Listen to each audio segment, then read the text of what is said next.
Haleluya, puji nama Tuhan. Senang jemaat Tuhan yang diberkati oleh Tuhan Yesus Kristus. Puji Tuhan, bertemu lagi kita semua dalam program GPDI VMM Menyapa. Mari kembali kita membaca renungan firman Tuhan kita pada hari ini yang terambil di dalam kitab 1 Korintus pasalnya yang ke-9. 1 Korintus pasalnya yang ke-9, kita baca di ayatnya yang ke-25. Sekali lagi kitab 1 Korintus pasalnya yang ke-9, di ayatnya yang ke-25 bunyi firman Tuhan. Tiap-tiap orang yang turut mengambil bagian dalam pertandingan menguasai dirinya dalam segala hal.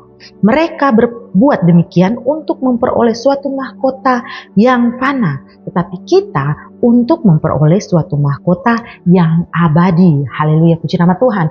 Saudara yang diberkati oleh Tuhan Yesus Kristus, kita tahu ya bahwa Korintus adalah ibu kota dari Romawi Akhaya. Dan Korintus ini sebagian besar wilayahnya adalah Yunani kuno ya saudara-saudara, di bagian selatan Makedonia. Dan kenapa Rasul Paulus membuat analogi ini tentang seorang olahragawan ya saudara-saudara? Karena memang di Korintus setiap 3 tahun sekali mereka membuat gelanggang olahraga ya saudara-saudara. Nah, oleh sebab itu Rasul Paulus membuat perumpamaan ini. Kalau saya boleh baca di ayat yang ke-24 ya saudara-saudara. Dikatakan, tidak tahukah kamu bahwa dalam gelanggang pertandingan semua peserta turut berlari, tetapi bahwa hanya satu orang saja yang mendapat hadiah. Karena itu larilah begitu rupa sehingga kamu memperolehnya. Jadi memang benar saudara-saudara, di Korintus pada masa itu sudah membuat gelanggang olahraga ya saudara-saudara, dan mereka membuat itu 3 tahun sekali. Dan kenapa Rasul Paulus membuat ini? Untuk memberikan pandangan kepada orang-orang percaya di masa itu saudara-saudara. Karena memang di masa itu Korintus sudah sangat berkembang pesat ya saudara-saudara. Korintus disebut juga dengan kota perdagangan karena ramai di masa itu saudara-saudara. Orang-orang percaya yang ada di masa itu juga diberikan suatu pandangan oleh Rasul Paulus. Bagaimana sebagai orang percaya untuk dapat bertanding dalam pertandingan iman. Kalau seorang olahragawan ketika dia hendak bertanding saudara-saudara, dia tentunya akan melakukan hal-hal yang dapat membuat tubuhnya agar supaya bisa ikut dalam gelanggang pertandingan itu, bisa memenangkan. Nah, ada beberapa hal yang ingin saya ajak kita belajar bersama-sama ya saudara-saudara.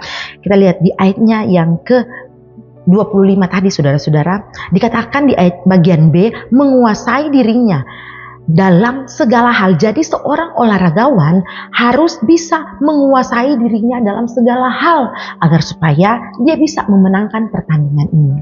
Demikian juga kita orang-orang yang percaya saudara-saudara, kita harus menguasai diri kita agar supaya kita bisa memenangkan pertandingan iman kita. Kita harus bisa menguasai diri kita. Menguasai dari apa? Dari segala macam hal pengaruh dunia di saat-saat ini. Dari segala hal apa? Hal yang bisa membuat kita jauh dari Tuhan. Kita harus kuasai tubuh kita ini saudara-saudara, agar supaya tetap fokus kepada kerohanian kita ini. Demikian dikatakan juga di ayatnya yang ke-27 firman Tuhan ini. Saya baca ayat 26 dan 27 ya saudara-saudara. Sebab itu aku tidak berlari tanpa tujuan, dan aku bukan petinju yang sembarangan saja memukul, tetapi aku melatih tubuhku dan menguasainya seluruhnya, supaya sesudah memberitahukan Injil kepada orang lain, jangan aku sendiri ditolak. Jadi saudara-saudara, inilah yang dilakukan oleh seorang olahragawan, yaitu menguasai dirinya dan melatih dirinya. Kita orang-orang yang percaya yang ada di saat-saat ini, yang juga saat ini sedang bertanding dalam gelanggang pertandingan iman saudara-saudara, kita harus bisa menguasai diri kita dan melatih tubuh rohani kita ini. Kita harus latih. Latih dengan cara apa? Ketika kita menghadapi persoalan-persoalan hidup, ketika kita menghadapi pergumulan-pergumulan hidup, mari kita latih kerohanian kita ini untuk apa? Untuk tetap terus bertahan di tengah persoalan yang kita hadapi, untuk tetap terus menghadapi masalah yang kita hadapi. Mungkin tidak mudah ya saudara-saudara, mungkin tidak seperti yang mungkin kita bayangkan bahwa cepat masalah ini akan berlalu. Tetapi banyak orang yang memang menghadapi masalah yang rumit, yang besar, yang secara manusia tidak sanggup, saudara-saudara. Tapi marilah kita latih tubuh rohani kita ini untuk kita bisa memenangkan pertandingan iman kita ini. Merebut mahkota yang tinggal kekal buat selama-lamanya. Rasul Paulus tadi katakan bahwa Olahragawan di dunia ini memperebutkan mahkota yang fana, tetapi kita yang tidak fana, yang kekal, yang abadi, yaitu surga yang tinggal kekal buat selama-lamanya. Itulah yang kita rebut, yang kita akan rebut pada saat ini. Oleh sebab itu, marilah kita melatih tubuh kita. Amin, saudara-saudara.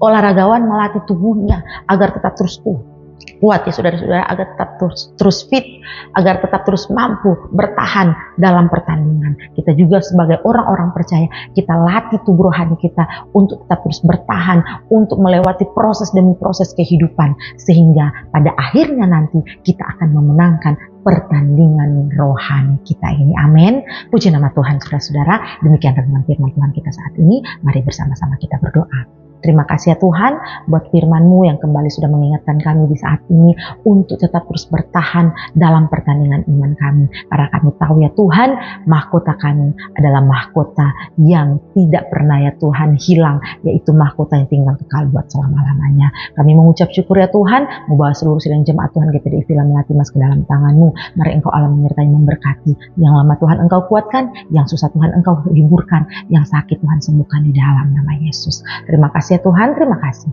Kami mengucap syukur untuk firman-Mu saat ini di dalam nama Tuhan Yesus Kristus. Haleluya. Amin. Puji nama Tuhan.